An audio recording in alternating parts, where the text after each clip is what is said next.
The phone conversation between fantasy veterans Bob Harris and Matt Waldman is a quick and dirty rundown of players, units, or teams from Sunday's games. Feel it or fuck it is our instant verdict on the fantasy value of a player or situation, not the ability, effort, or character of the player. This is just how two old-timers in this industry talk when they got a lot to cover in a little time.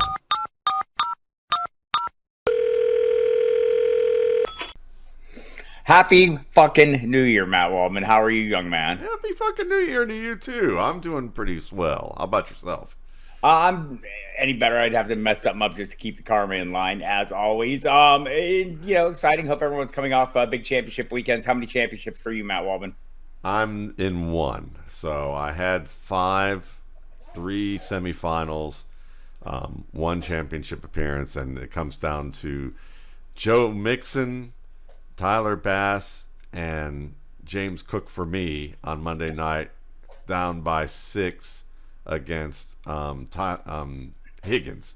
So DLF is Ken Moody at DLF and me in an old time league, the Dirty Dozen League. If you remember the Dirty Dozen League, that's still around. Me and Mike McGregor and Kent Moody and Cal Hobbs are all in that. A bunch of other guys that you know very well. How about you?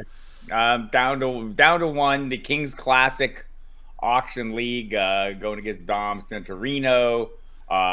Did not have Derrick Henry, so was pretty sure I was doomed, and did pick up Hassan Haskins, who matched his Malik Davis out for Tony Pollard. But I'm up 140 to 140.5 to 72.88.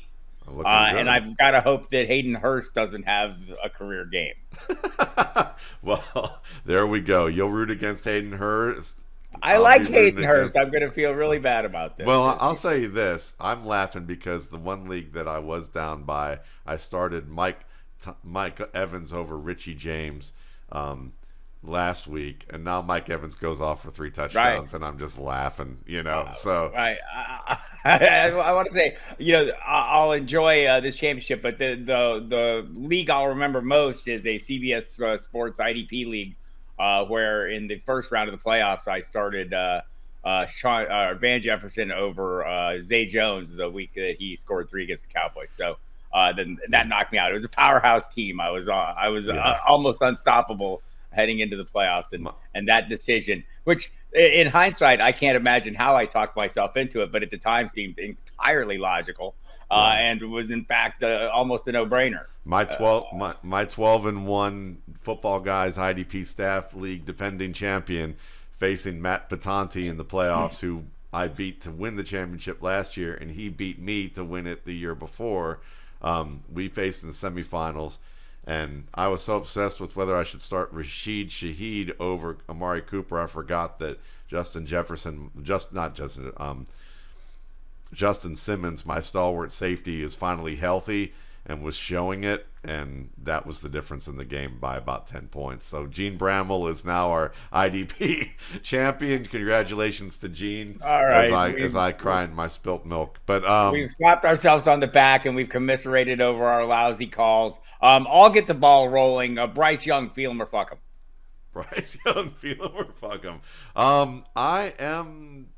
I'm still figuring that one out, but I will say for right now, I'm feeling him, but I am not feeling him inside the 20s because he plays too much hero ball. I'm not sure whether to say feel it or fuck it with certain placement decisions that sometimes look like genius, sometimes look like happy accidents. That's what I'm still got about another 3 or 4 games to figure out after watching about 4 games of him right now. Fuck hero ball, though. I hear it. I hear it in the tone of your voice.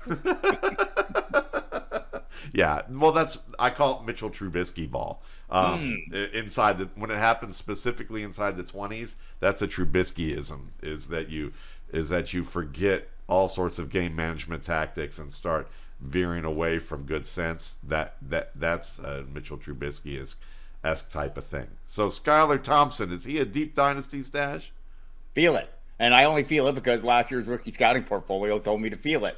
And so I have obeyed the command of said publication, as I often do, to my delight over the course of time, right? I mean, it's dynasty. It's a developmental thing. And you're not expecting immediate, contributions. You might get them.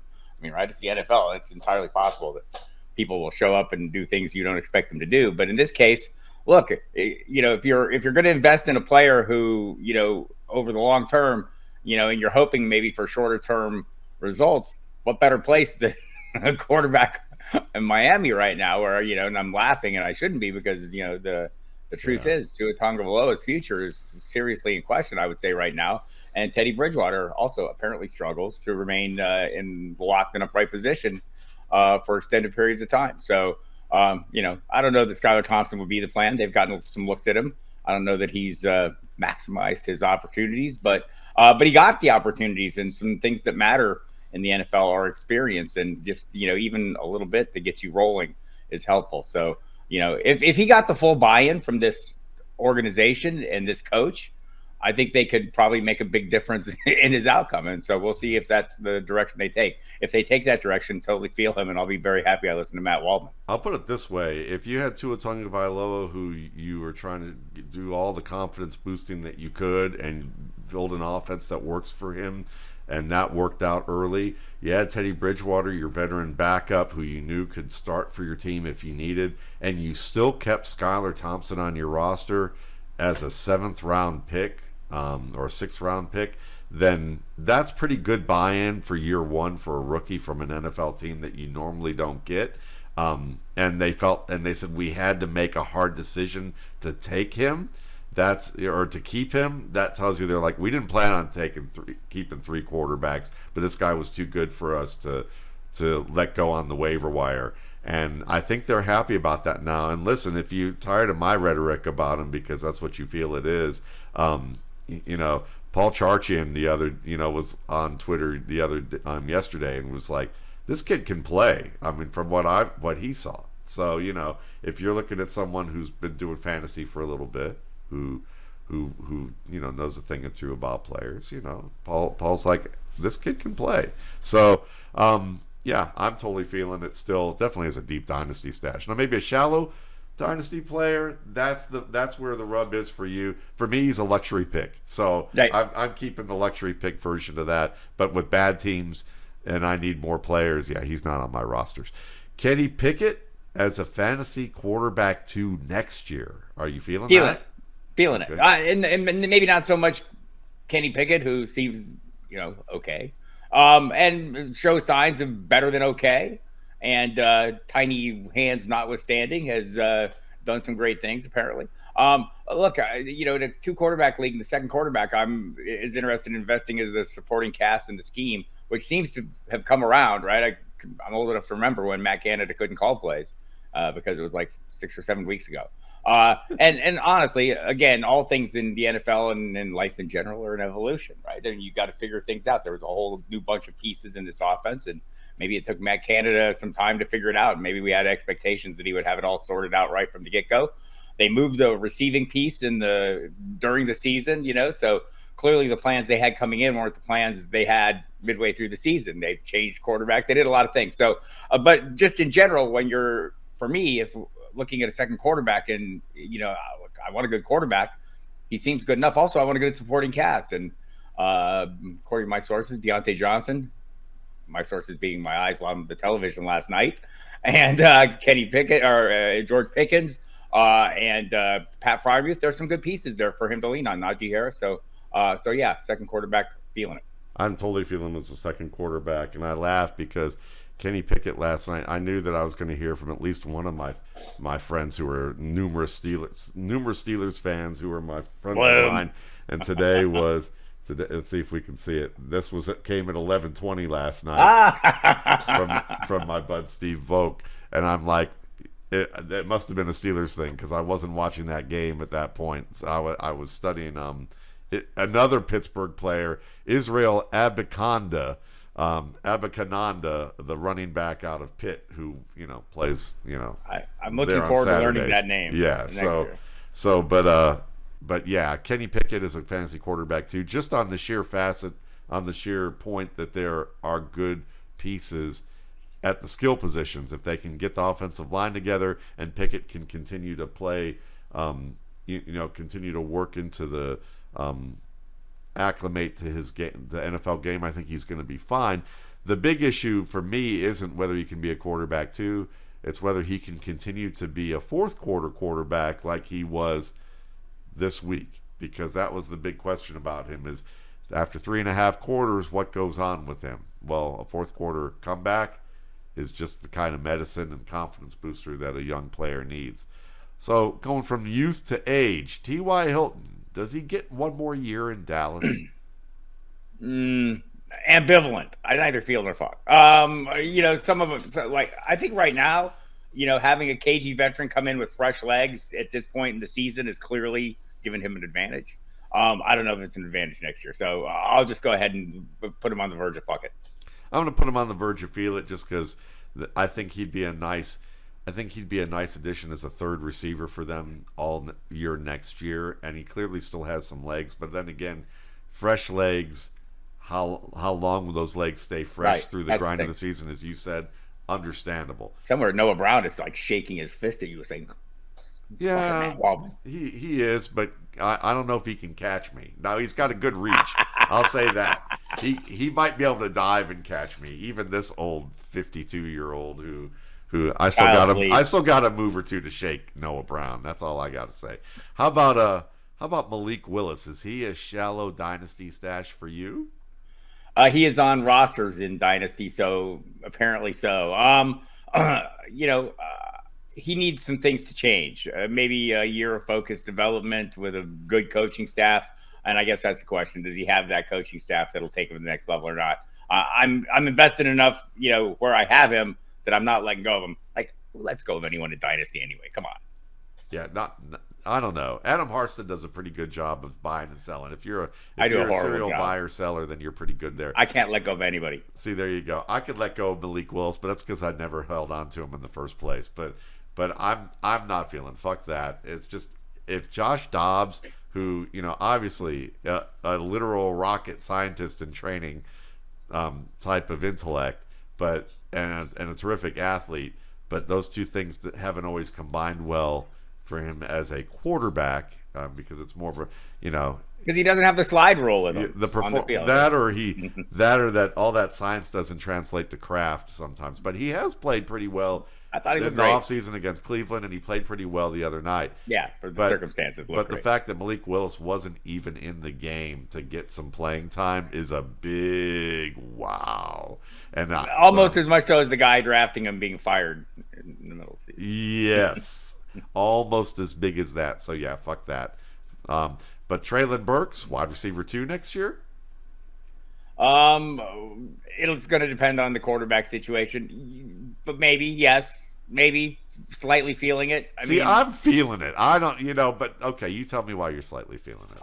It's more about what the offense is going to look like. They need a little more bandwidth in the passing attack, and hopefully they get it. And I think he looks like a player. I guess. And I was skeptical of this, going into last season. It was just like the hive mind seemed to believe that, okay, A.J. Brown's gone. Here comes this thing that looks like A.J. Brown. He's A.J. Brown.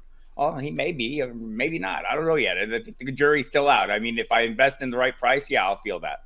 Yeah. I'm feeling him as a wide receiver 2 as his ceiling. I'll put it that way. But, yeah, probably fuck it if you're saying that, I'm counting on him to be a wide receiver 2 in my drafts. Again, John Robinson somewhere is saying, what? What? Yeah, he went for all those athletes, and, sometimes you want football players and athletes. And I think Treylon Burks can be that. I think Malik Willis is a football player, but maybe not an NFL football player at the quarterback position. He needs some time to really show that he can develop into that. Desmond Ridder, though, is he a fantasy quarterback too next year for you? Feeling and fucking to be determined by I need to understand what the team thinks of him a little better. I mean, I think he's shown improvement. So, I mean, maybe that's worth something. But I there's going to be some quarterbacks that are available. I think this is the key for some of these players that, Ridder in particular will be first and foremost.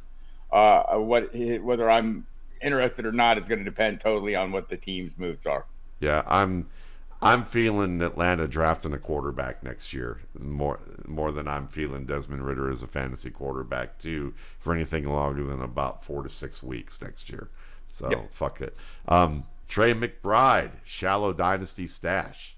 Okay, I'll feel it a little bit. It was a decent game with David Blau plowing the way.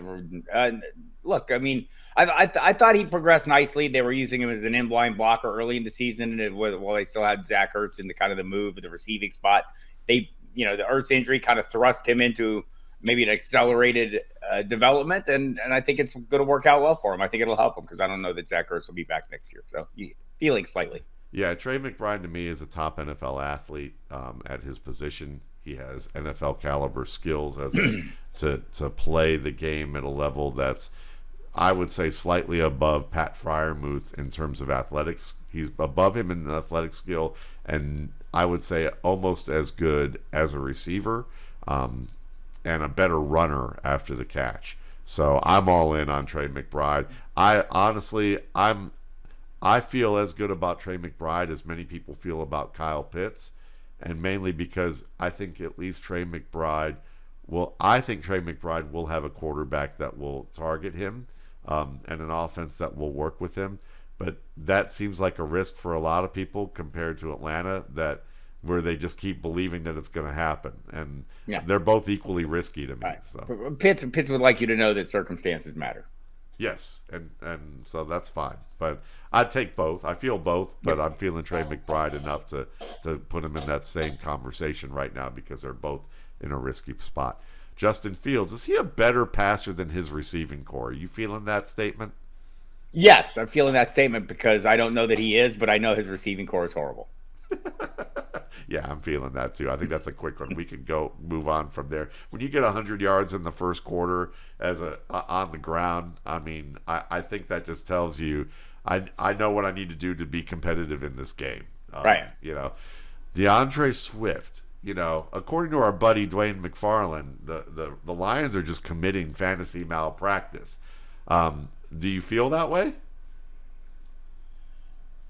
Well, yes, obviously, as anybody who drafted DeAndre Swift at some point in their draft far too early, and I am guilty of that, and because I'm in a lot of leagues and a lot of best balls, and so yes, I did that. I don't know that I felt him as fervently as some did, but I mean, look, we see the upside every time he gets those opportunities to flash the upside. Opportunities matter. I am a chaser of volume. He does not have that volume. And I think that is on the coaching staff there. So yes, fuck that coaching staff for their malpractice. I love both y'all, you and Dwayne, but I fuck that because I think DeAndre Swift is a space player, and most of the things that he did yesterday and what he does well is when you can get him out in space, and you just can't run space plays all the time. Yes, you can. No, you can. Come on now. Yeah, I mean, that's the thing. So, I mean, and it's not like Jamal Williams struggled, with his, 144 yards and 2 touchdowns. Well, they didn't need to, add a third guy to the mix, and Justin Jackson. Maybe his absence yesterday should have been the tell that big things were coming, because that third back in the mix was the thing that kind of spoiled it for both the other two. That's true too. So maybe they need to go back to that and fuck just Justin really Jackson. get that. See, there you go. That's true. Well, he could tell you "fuck you" back in French. Apparently, I think he's fluent. So I've heard that before. Yeah, I've heard that before too. But both parts of that "fuck you" in French and that he speaks it. Well, the fact that you've had someone say fuck you in French is a good thing in life. You've checked something off in your bucket list that I think every American probably needs to hear at least at one point by a French person. So, great. Albert Okweugbunam, good player in the Denver Doghouse? Is that a statement you can get with, or fuck that? No, I think probably feel that a little bit. I feel like he just, the Nathaniel Hackett seemed to be out on him from the get-go and all in on Greg Dulcich, which maybe that was, was more in on Dulcich than out on Alberto. And so, I kind of feel that. I think he probably, certainly there's a place for him in an NFL offense that, that maybe wants to mix things up a little bit and use different formations. And it seemed like they went heavier with the 2 tight ends at this game, and it served them well.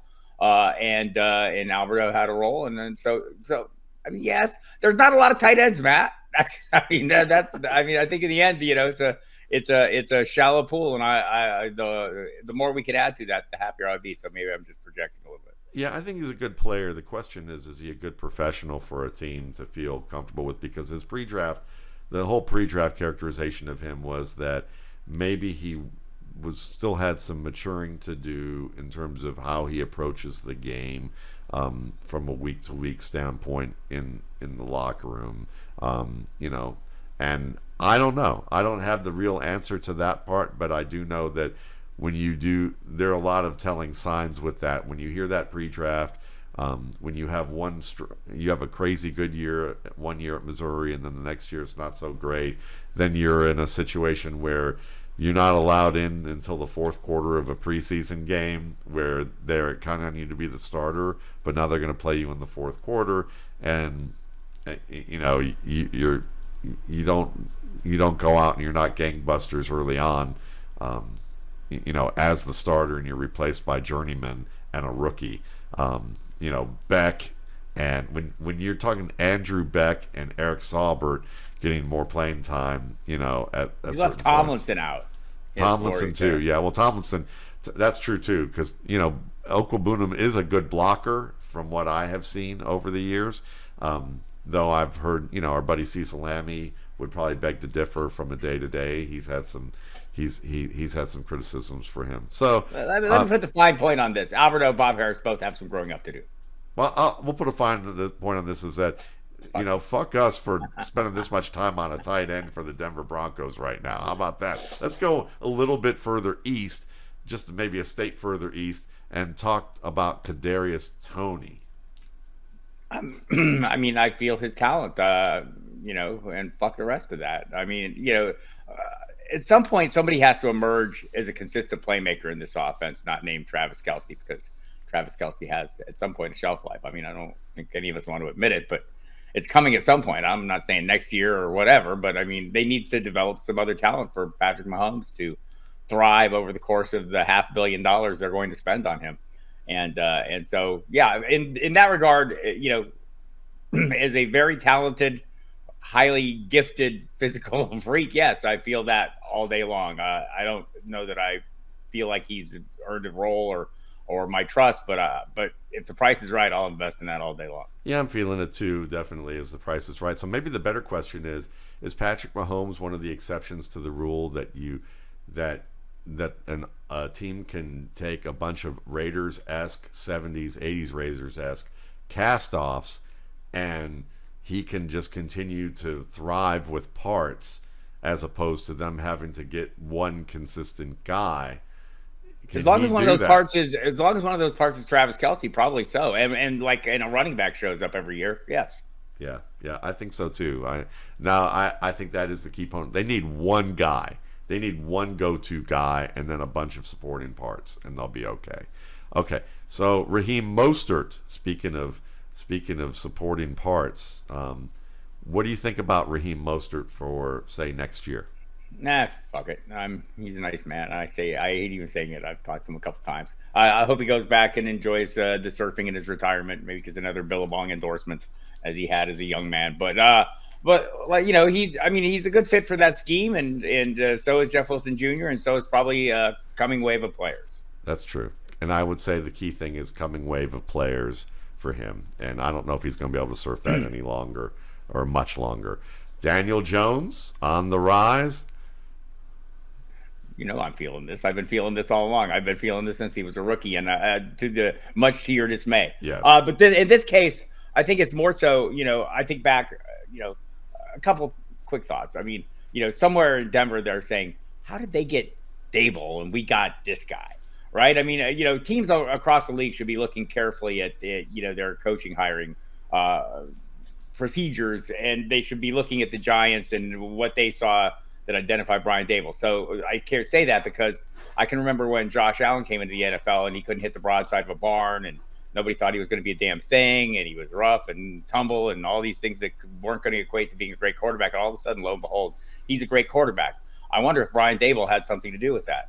I suspect yes. I suspect the improvement I've seen from Daniel Jones this year alone, just in terms of ball security, something he struggled with in the past, maybe has something to do with coaching. And it turns out maybe coaching can be a very valuable asset for maybe a borderline player, a guy who's not going to maybe ever be elite or wasn't going to be elite, but with the right coaching has the physical talents capable that make him capable of playing in this league. A league where there's only maybe 10 great quarterbacks. Yep, and I agree with all of that, and I definitely am feeling him as a player on the rise. Even though when he got drafted, I said that the time that he was picked, that the spot he was picked, made that pick a fraud, like that he was a fraud for that kind of pick. And I still stand by that, but I don't. Rebar's son is going to fight you. I don't hate the guy, but I do. But the pocket presence, the ball security, the accuracy downfield, all the those things ability to run. Yeah, those things were difficult to. Those were things that were difficult to teach because in the NFL environment, you usually don't have many teachers. So I think you hit the nail on the head with that. Brian Daboll was just the thing that he needed. Is that he actually does have a coach who is more of a teacher rather than you're a pixel in my video game, and if you're not working right, then we're going to figure out a program to get rid of you and replace that, segment of the game, in our coding. And I don't additional kudos to Brian Daboll for looking more like a cartoon character than any other coach in the NFL. Hey, you got to love that too. Definitely feeling that. Richie James, starter New York next year. Stop it, man. Why does this Isaiah Hodgins slander have to continue on a weekly basis? I'm not going to take it. Fuck you and fuck that. No. Yes, Richie James is a starter next season for sure for the Giants. I mean, again, this is, to me, a coaching-related situation, right?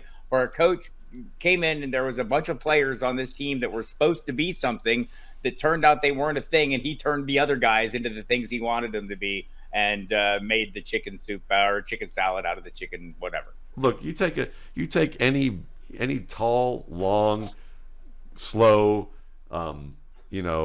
flexible athlete who can catch the football in the slot between even the likes of Slayton and Richie James, and you're going to get touchdowns out of that, especially when your tight end that you drafted so high is basically a crossing route or a stop route, and 5 yards throws later, the Daniel Bellinger slander on top of the Hodgins slander just to get me going. That's right. Then I'm even thinking N'Keal. No, fuck that. I can't go with N'Keal Harry over Isaiah. Isaiah Hodgins has been great. I actually added Isaiah Hodgins in a couple leagues, but I didn't have the stones to start him. But I had him and Richie. And there's one team I think I had him and Richie James and Darius Slayton at one point. I probably could have started all three and would have been fine, at least with one of those teams.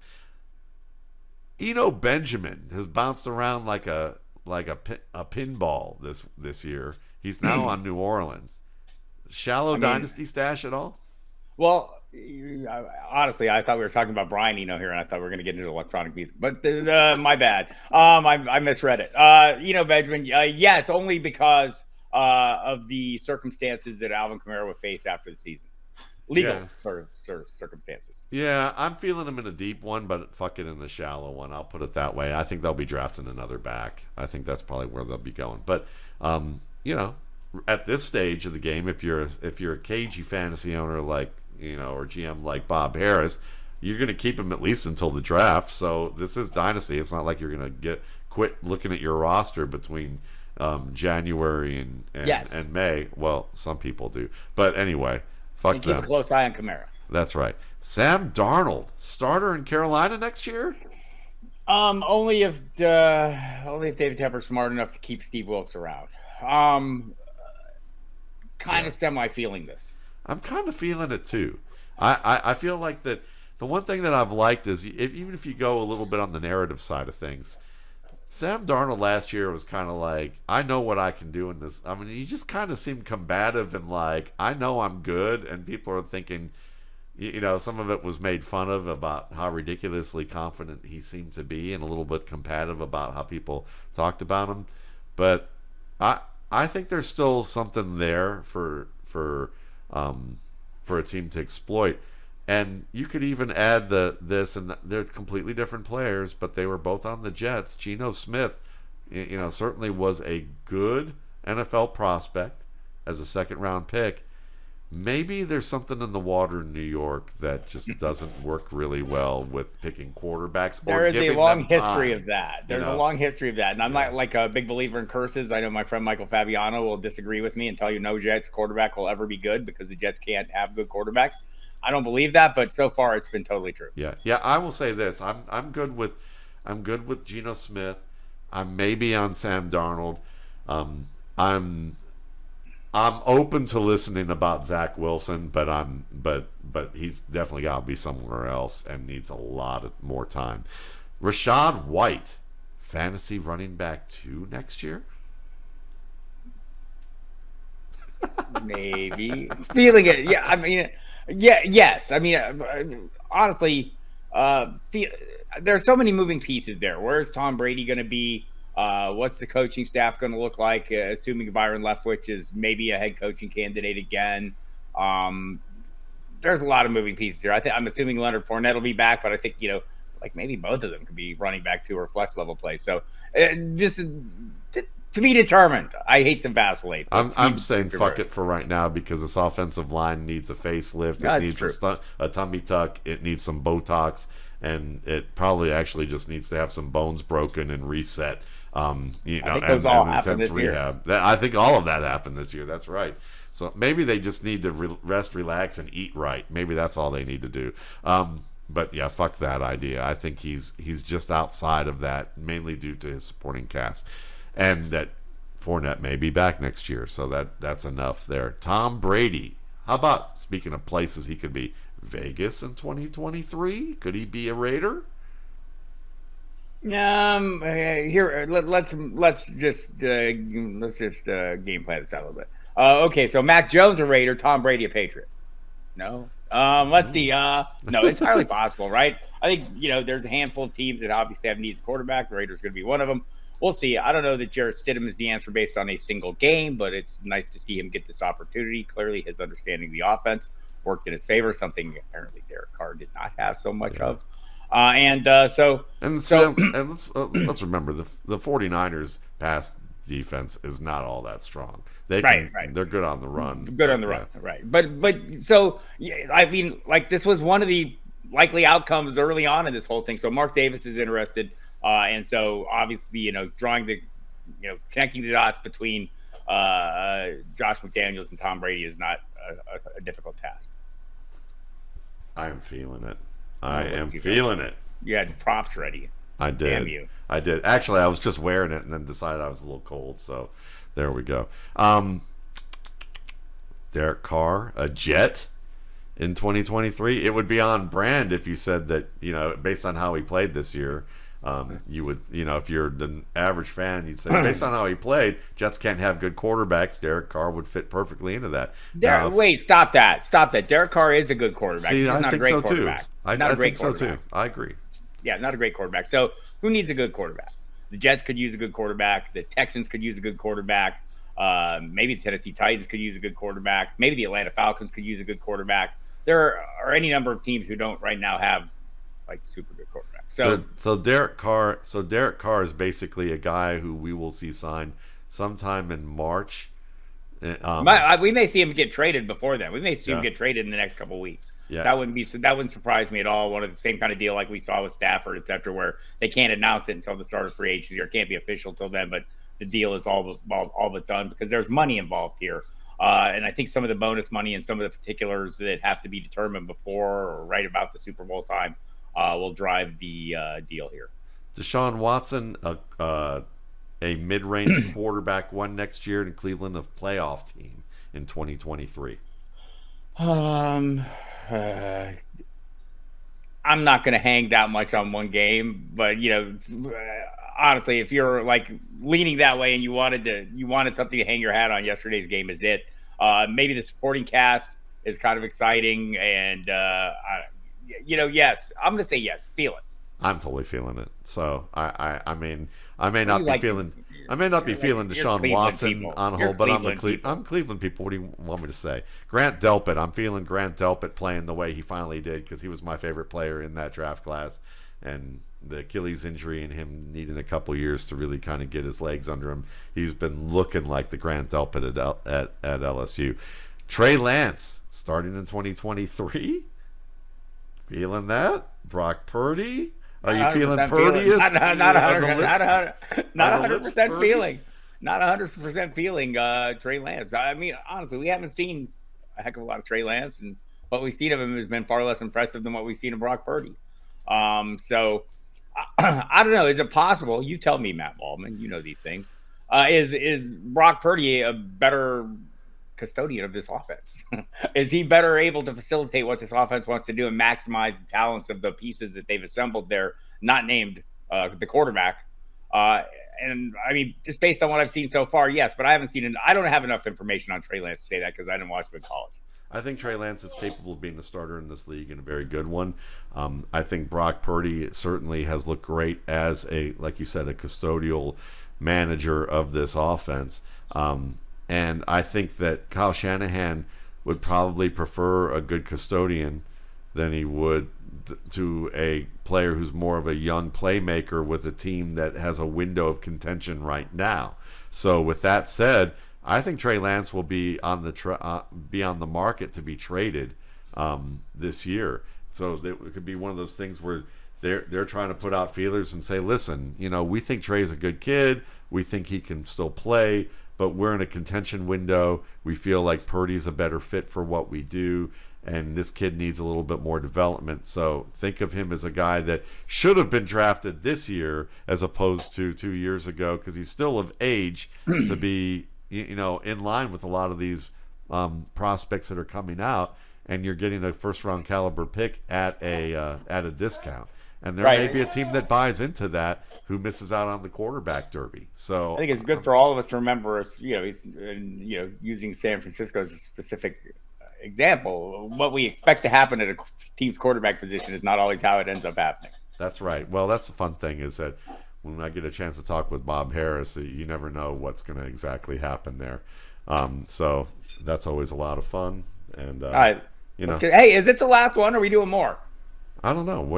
Are you feeling it or fuck it? Kind of feeling it, but I'm kind of feeling it too. So right. we'll see. We'll see about next week. I think we'll be back next week. How about that? We're feeling next week. All right. Love you. Bye. Love you. Bye.